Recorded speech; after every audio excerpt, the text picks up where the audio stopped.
मेरे साथ बोलिए, भारत माता की। क्यों भाई, क्या हो गया आप लोगों की आवाज को? बंगाल में हमारी विचारधारा का इतना प्रचंड विजय हुआ है, ऐसी आवाज नहीं चलेगी। मेरे साथ दोनों हाथ उठाइए, जरा उठाइए दोनों हाथ,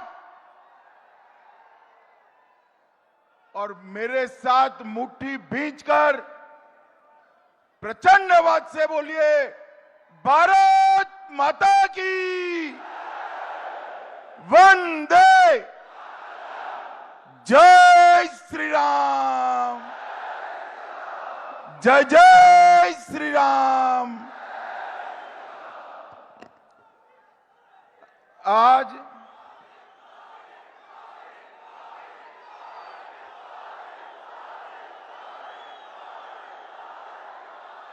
भारत माता की। आज मैं भारतीय जनता पार्टी के करोड़ों कार्यकर्ताओं की ओर से भाजपा के वरिष्ठ नेता और देश के प्रस्तापित किसान नेता श्रीमान बीएस येदियुरप्पा जी का सम्मान करने के लिए यहां आए हूं। मगर आज एक प्रकार से मणिकंचन योग है। ये जब तिथि तय की गोविंद कारजोल जी ने, तब मालूम नहीं था कि आज ही बंगाल के मुख्यमंत्री का शपथ विधि होगा। और आज एक ही दिन पर येदियुरप्पा जी के 50 वर्ष के लंबे तब मालूम नहीं था कि आज ही बंगाल के मुख्यमंत्री का शपथ विधि होगा। और आज एक ही दिन पर येदियुरप्पा जी के 50 वर्ष के लंबे सार्वजनिक जीवन के बाद कर्नाटक, देश भर के किसान और भारतीय जनता पार्टी की 50 साल तक सेवा करने के लिए येदियुरप्पा जी के सम्मान का आज ही दिन तय हुआ है। और आज हमारी विचारधारा के अनुयायियों के लिए भारत माता को आराध्य मानकर जीवन जीने वाले सभी देश के लोगों के लिए बहुत बड़ा दिन है कि जिस भूमि पर श्री अरविंद, श्री विवेकानंद जी, रामकृष्ण परमहंस और हमारी विचारधारा के पुरोधा श्यामा प्रसाद मुखर्जी का जन्म हुआ, वहीं आज भगवा लहराने का काम हुआ है। भाइयों बहनों, मैं स्वागत समिति के अध्यक्ष और सभी मेंबर्स को हृदयपूर्वक एक और बात के लिए अभिनंदन करना चाहता हूं। कर्नाटक मैं 2014 से आ रहा हूं। कई मंच मैंने पूजनीय संतों के साथ साझा किए हैं। येदियुरप्पा जी के व्यक्तित्व के कारण आके आज एक ऐसा मंच हमारे सामने है जहां सभी मत संप्रदाय के स्वामी जी हैं। और ये बात पूरे कर्नाटक के लिए, पूरे देश के लिए एक संदेश लेकर जाती है कि जे आप इस प्रकार का जीवन जीते हो तो मत, संप्रदाय और किस जाति के आप स्वामी जी हो, इस किस जाति के अनुयायी आपके फॉलोअर है, इसको देखे बगैर सभी लोग आज एक मंच पर एकत्रित आए हैं। ये भी बहुत बड़ी बात है। मैं आज सबके अलग अलग नाम लेने की जगह जिन्होंने कर्नाटक की पवित्र भूमि पर धर्म को पकड़ कर रखा है, धर्म के आधार पर समाज का हमेशा मार्गदर्शन किया है और यहां पर अनेक प्रकार की शिक्षा से लेकर पोषण से लेकर अनेक सामाजिक प्रवृत्तियां भी ये महान स्वामी जियों के मठों से हुई है। वो सभी स्वामी जी को हम सब की ओर से प्रणाम कर कर इनके श्री चरणों में वंदन करता हूं। भाइयों बहनों, ये चित्रदुर्ग राजा मदकरी नायक की वीर भूमि। अभी कुछ दिन पहले कुछ लोगों ने विवाद किया कि मैंने यहां स्मारक बनाने की बात की थी, स्मारक हुआ नहीं है।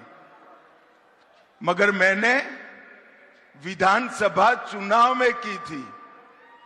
सरकार तो कांग्रेस की बनी, मगर चिंता मत करिए, मोदी जी है ना, ये स्मारक हम जरूर बनाएंगे और यही भूमि पर बनाएंगे।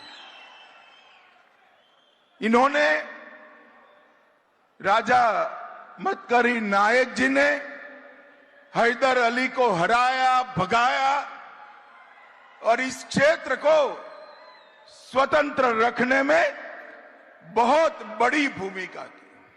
मैं आज वो महान वीर राजा मदकरी नायक को मनपूर्वक प्रणाम करना चाहता हूं।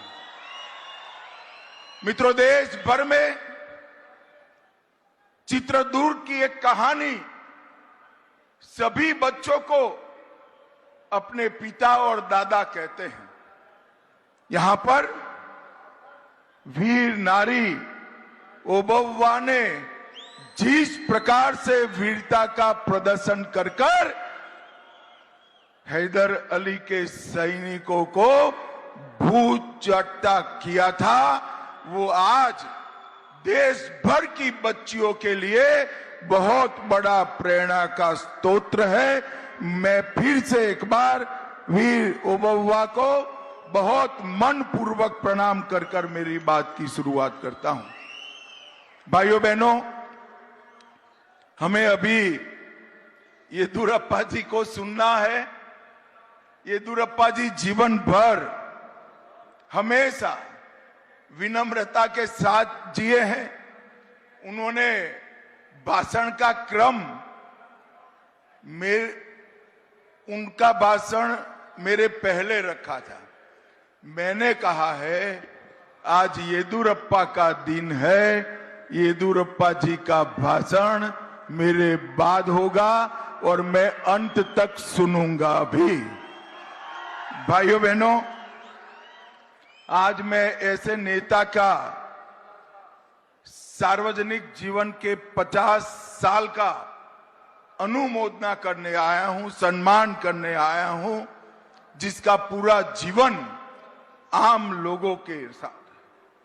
मगर जो राजनीति में युवा आना चाहते हैं उनको मैं जरूर कहूंगा कि येदियुरप्पा के 5 दशक के सार्वजनिक जीवन और सार्वजनिक जीवन में विशेषकर संघर्ष का जरूर अभ्यास करिए। येदियुरप्पा जितना संघर्षशील नेता शायद पूरे दक्षिण भारत में कोई भी नहीं है, ये सब ने स्वीकारना पड़ेगा।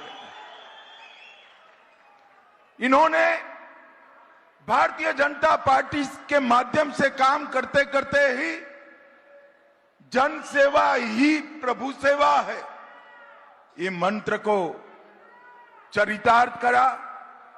और किसान का कल्याण ही राष्ट्र का कल्याण है, इस सूत्र को भी चरितार्थ करने का काम श्री येदियुरप्पा जी ने किया है। एक चावल मिल के अंदर क्लर्क की नौकरी करने वाले व्यक्ति ने अपने यशस्वी जीवन में चार बार कर्नाटक जैसे राज्य के मुख्यमंत्री बनने का सौभाग्य हासिल किया है। राजनीति में दो प्रकार के नेता होते हैं। एक नेता होता है जो रास्ता बना है वो रास्ते पर चलकर अपनी मंजिल पूरी करे, और जो दूसरा नेता होता है जो कुछ कर जाते हैं वो होते हैं कि अपना रास्ता खुद बनाकर दूसरों के लिए रास्ता बनाने का काम करे। श्री येदियुरप्पा का जीवन इसी प्रकार का जीवन। एक साधारण युवक के रूप में शिकारीपुरा से जब उन्होंने यात्रा शुरू की, उनके पास कोई बैकग्राउंड, राजनीतिक बैकग्राउंड नहीं था।